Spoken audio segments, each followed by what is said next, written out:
Okay guys, so with my 3 years experience with lead acid batteries at our cabin, I am giving up on them because they are completely junk, and I am switching to LiFePro 4, just like on my house. So I purchased this on Amazon. This is supposed to be 230 amp hour battery. It was $500 even, which is okay price, I guess, for today.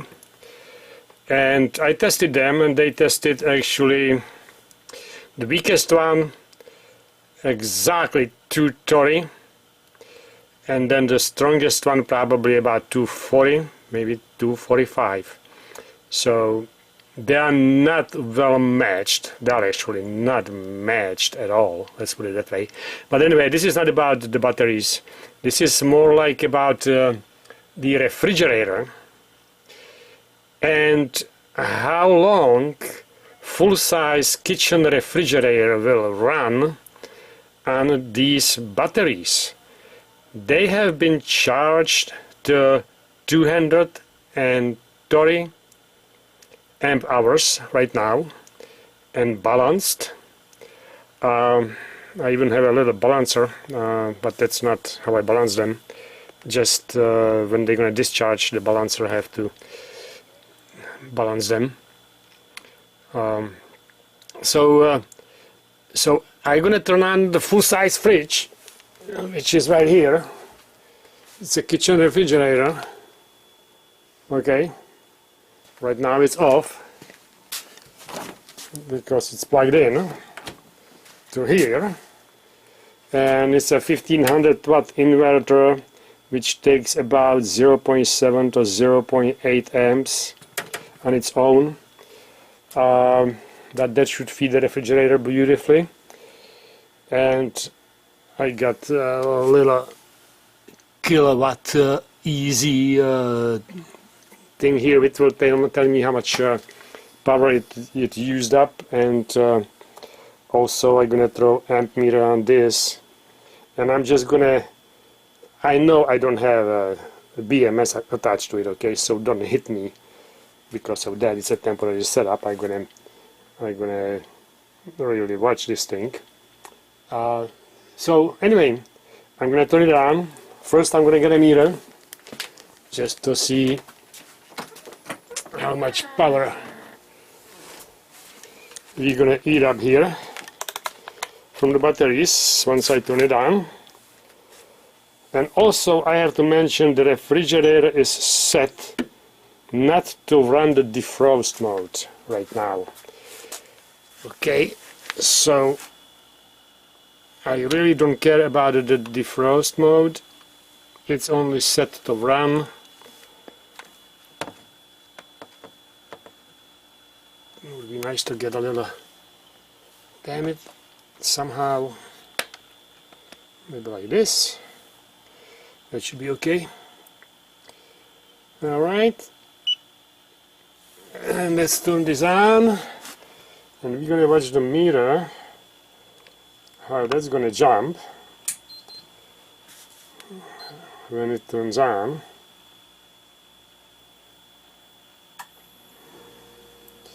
$71 amps at the start. Okay, but it went down to 13 amps, and that's where it should be, roughly around 12 to 13 amps. So according to a simple calculation, okay, this should last for 20 hours, roughly, maybe 19. Okay. My goal is to run the refrigerator overnight when there is no sun, because otherwise I got pretty strong solar, and during the day I can feed it with the solar. So if this is gonna last for 8 hours, and it should, right? If it takes 13 and it's not running constantly, if it was running constantly, 10 hours would be 130 amp hours. Okay, So this should last about roughly around maybe 17 hours constant running. Okay, so that should be about, if we just say half and half, that should be about 34 hours. It should last about 34 hours. So I guess I will get back to you. Oh, let's look at the time. Let's look at the time. What time we've got? And we've got 2:37. Okay. And I will check on it in about 6 hours probably on the voltage. And like I said already, this has been charged to 230 amp hours. So once I get it down to 12 volts, and I might not even get that low, if I get it down to, if I'm gonna run this for 20 hours, that's good enough for me. Okay, so we'll see later or soon. Okay, let's just go back maybe to this kilowatt meter. So this is the volts. We got 120 volts on that inverter. This is PF 093, which doesn't really matter at this point. Hertz 59.9. That's a pretty good inverter. 150 volt amps and 139, is it watts, I guess. Oops, sorry, too much. 139 watts, 140 watts, and 1.24 amps. Okay, back to 120 volts. Look at that beautiful inverter. 120 volts at 60 hertz, and the sine wave, which I cannot show you right now, but it's beautiful too. So anyway, that's what we're running here right now. Okay, and now the refrigerator shut off. As you can see, the light blinking on the power saving, and it means that the inverter actually went into power saver mode. And let's see, when it's in power saver mode, how much power does it going to eat up here. Okay, so this is 0 out. Wow, and that is actually drawing 0. That's kind of amazing.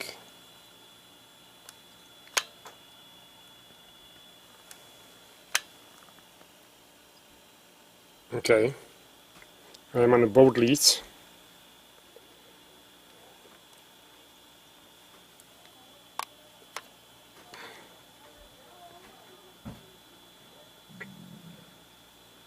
That is fantastic. So when the fridge stopped, the draw actually is 0 on the inverter.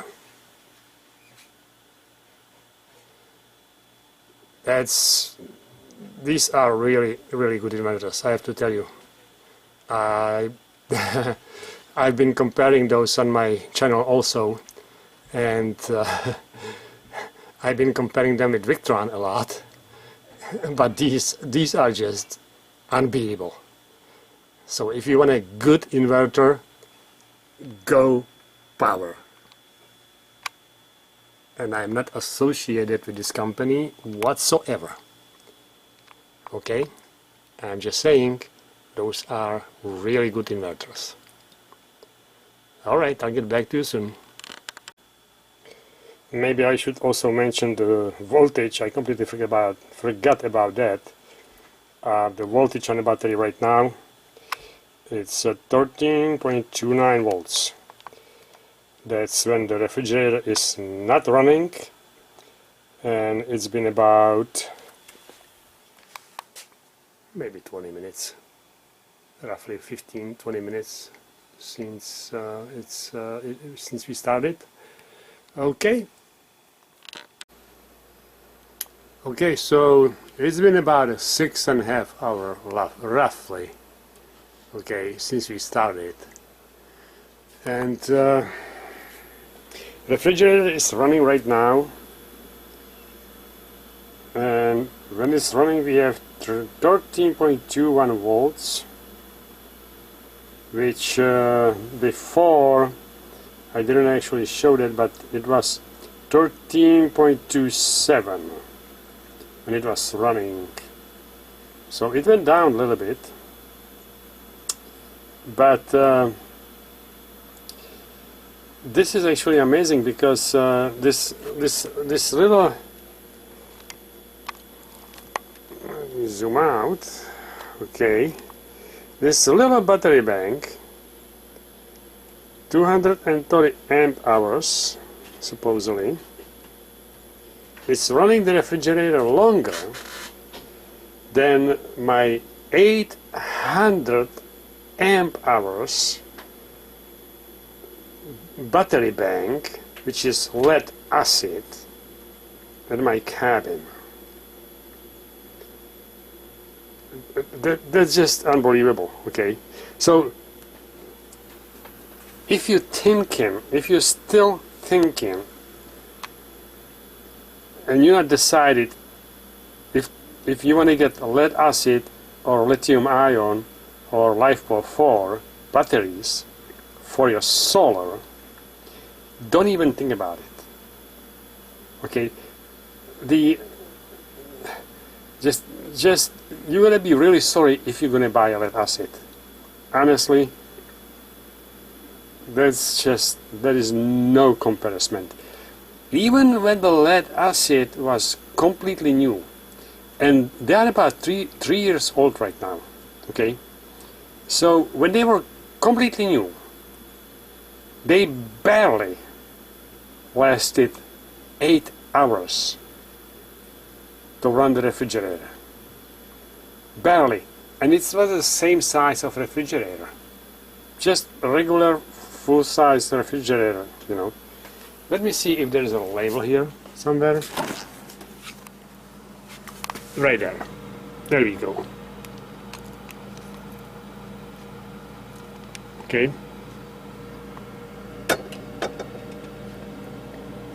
And I cannot read it right now, but there's gotta be an amperage rating. Okay. And that's just a regular older refrigerator, you know, kitchen refrigerator. Pretty much kind of smaller, I guess, I don't know, but regular size. And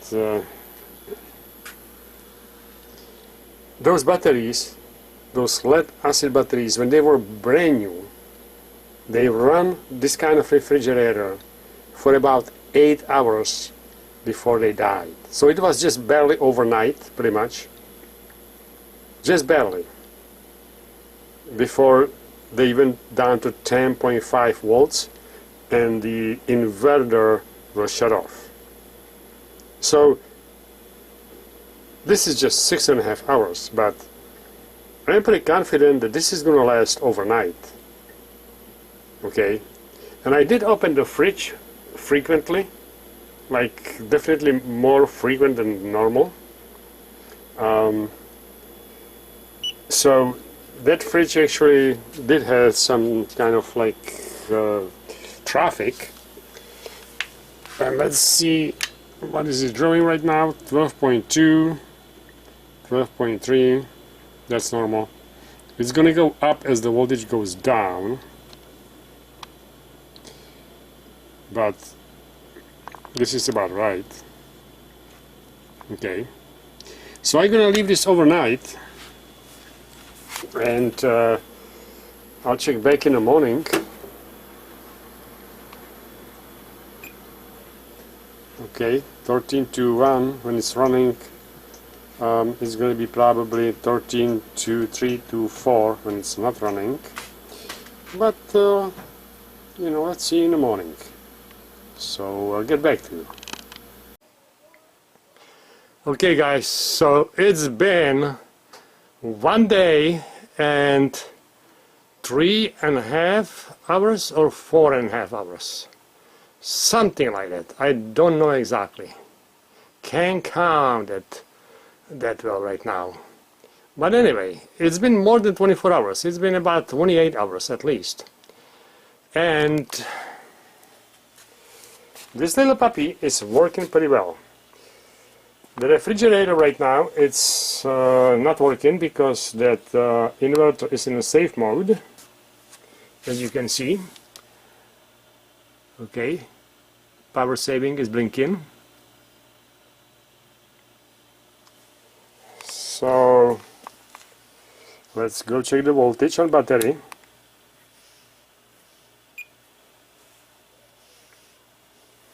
And it's not zero. If I put it in the right position, it's gonna tell me it's 1312. That's amazing. Okay, from 1330 to 1312 in 28 hours of running this full-size refrigerator. So I am amazed. And I actually put some hot stuff in there this afternoon just to make it run a little bit more. And I did open this refrigerator quite often when I walk by, when I come check on it periodically. So it's not like the refrigerator, it's not in use. Okay, this is just amazing. So 1313 when the fridge is not running, so that's pretty much the voltage of the battery. So we got plenty of voltage left, or voltage, let's say amperage probably. Can find the right word right now. Capacity, let's put it that way. Capacity for the next 24 hours for sure. And I'm going to leave it for the next 24 hours. But I know now that these batteries, these puppies, these little puppies, okay, you can see my foot right next to it, they will beat the lead acid. I mean, they can beat them with pinky.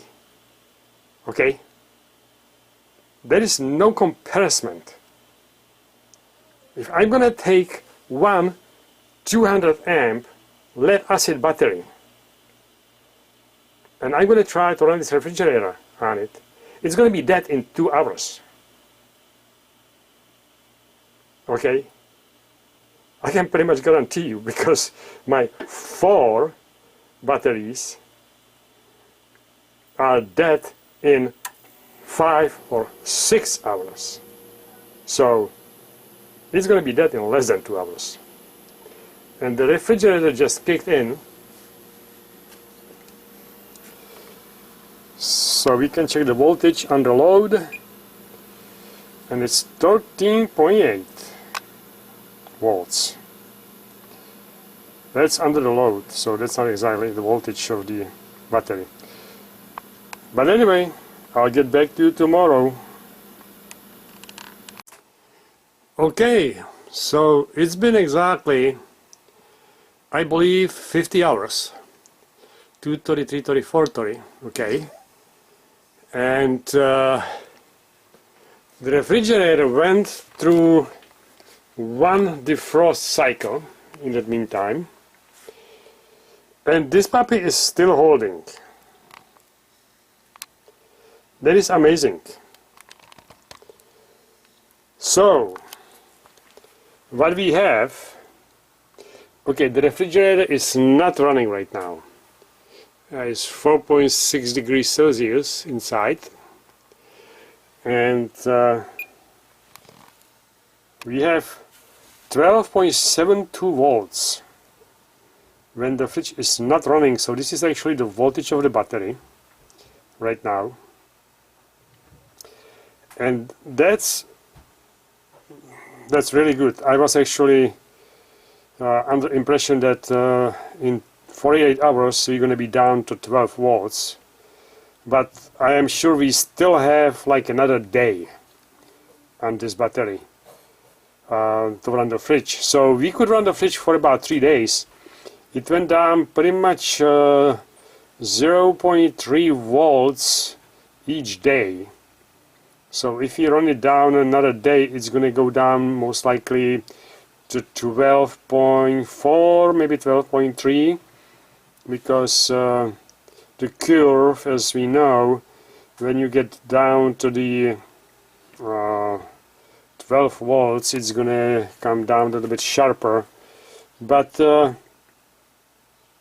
even if you're going to go down to 12.2, 12.1, or even 12 volts, we are still in a good shape in the next 24 hours. But since I don't have a BMS on it, then I don't really want to, push it too far. So this would be perfectly fine. And what I can do, I can actually test each cell right now. This one is 3175. Okay. Next one, 3188. Next one, 3176. And next one, 3179. So that's not too bad. That one stronger cell is this one, but it's not much stronger than the rest of them. So that's good. I'm impressed, honestly. I am impressed with this little battery.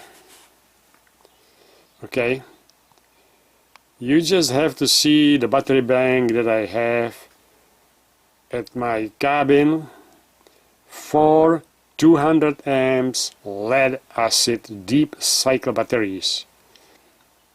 Completely piece of junk, useless in 3 years, and barely used. If we use them 5 times a year, that's all. Otherwise they're just sitting there getting trickle charged with the solar. Okay? Waste of money. I'm telling you again, if you're still thinking and you've still not decided between the lead acid or lithium ion, then you must be out of your mind. That's all I can say. I just wasted about $1,200 or $1,300 on those lead acid batteries. Okay, so next time.